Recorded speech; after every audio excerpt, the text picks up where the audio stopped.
अस्सलाम वालेकुम दोस्तों, welcome back to my channel cook with आमना।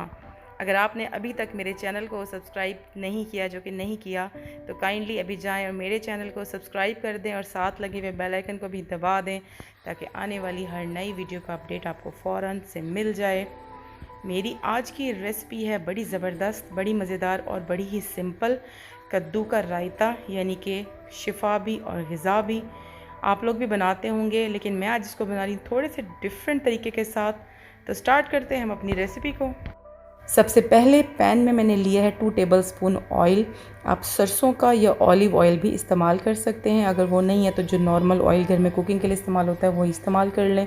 इसके बाद मैं इसके अंदर शामिल करने जा रही हूँ कद्दू मैंने बारीक कद्दूकश कर लिए थे। कद्दूकश नहीं कर सकते तो आप इसको बिल्कुल बारीक बारीक सा काट लें। अब कद्दूओं को मैं थोड़ा सा यहाँ पर पकाऊंगी। थोड़ा सा पकाने के बाद इसके अंदर मैं शामिल करूँगी मसाला जात, जिसके अंदर है लाल मिर्च, कुटी हुई लाल मिर्च, काली मिर्च और नमक। तीनों चीज़ें जो है मैंने 1 टीस्पून ली हैं। जो नमक है वो हस्बे ज़ायका लिया है, या अगर हस्बे ज़ायका नहीं ले रहे तो वो भी आप 1 टीस्पून ले लें। मसाले डालने के बाद मैं मज़ीद इस मिक्सचर को थोड़ा सा भून लूँगी। थोड़ी देर भूनने के बाद मैं इसके अंदर शामिल करूँगी पानी, क्योंकि कद्दूओं को गलाने के लिए पानी लाजमी तौर पे इसमें डालना पड़ेगा, क्योंकि कद्दू खुद से नहीं गलते और बाज़ औक़ात कद्दू थोड़े से सख्त भी होते हैं, तो हमें थोड़ा सा ज़्यादा गलाना पड़ता है, इसलिए पानी शामिल करना मस्ट है। और इसके बाद मैं ढक्कन को ढक दूँगी अनलेस कि ये सारा पानी खुश्क हो जाए, और उसके बाद हम चलेंगे अपने नेक्स्ट स्टेप की तरफ।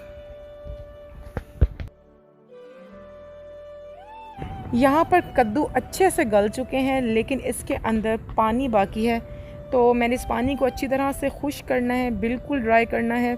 चम्मच को मैं चलाती जाऊँगी और पानी को मुकम्मल तौर पर खुश्क होने दूँगी।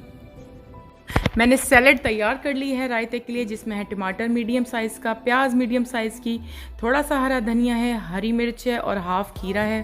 और यहाँ पर मेरे पास है दही ½ kg। इसके अंदर मैं 3 से 4 चम्मच ऑल पर्पस की क्रीम के डालूंगी और कद्दू का मिक्सचर जो कि बिल्कुल तैयार हो चुका है वो मिक्स कर दूंगी और अच्छे से इसको बीट करेंगे, अच्छे से मिक्स करेंगे। ये तमाम सैलड जो मैंने काटी थी वो भी इसके अंदर मैं शामिल कर दूंगी। मैंने आपको डिटेल बता दी थी कि इसके अंदर खीरा, हरी मिर्च, हरा धनिया, टमाटर और प्याज है।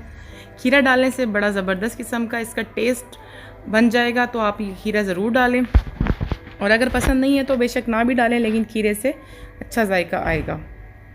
हमारा रायता बिल्कुल तैयार हो चुका है और अब हम चलेंगे इसके नेक्स्ट स्टेप की तरफ।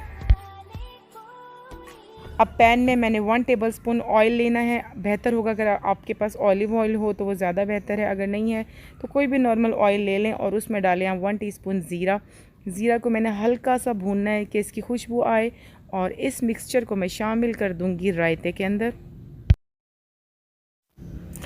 ज़ीरे को मैंने रायते के अंदर डाल दिया है और इसको मैं मिक्स कर लूँगी। मज़ेदार किस्म का कद्दू का रायता तैयार है। अगर वीडियो अच्छी लगी हो तो वीडियो को लाइक एंड शेयर ज़रूर कर दीजिएगा, और कुक विद आमना मेरा चैनल है, इसको सब्सक्राइब कर दें।